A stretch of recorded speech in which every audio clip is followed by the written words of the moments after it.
rytoj paleidžiam visus, ne visus, mūsų pagrindinius žaidėjus, kur daug laiko žaidė Eurolygoje, yra pervargę ir paleidžiam 10 dienų aplamai atostogų. Norim, kad jie skaičiuotų į, sakysim, Gran Canarus ar į Egiptą, aš žinau, kaip susiras, bet kad neliktų Lietuvos.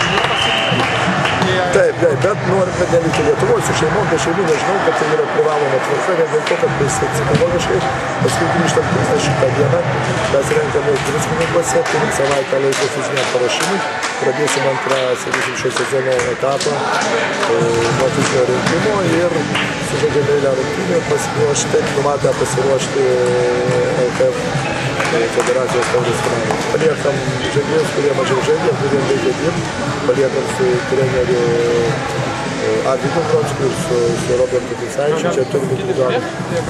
Taip lieka Sinica, lieka Butelevičius, lieka Aronas, lieka atvažiavęs Benonas. Ką mes čia dar turim? Mes 6 žaidėjus. Gerai, Jonas Valančiūnas lieka. Ir ką mes čia dar turim? Simą sakiau lygtai, ne? 6 žaidėjus mes paspėlėm, tai 30. Pats niekada Ketinu. Nesakysiu, kur ir kada.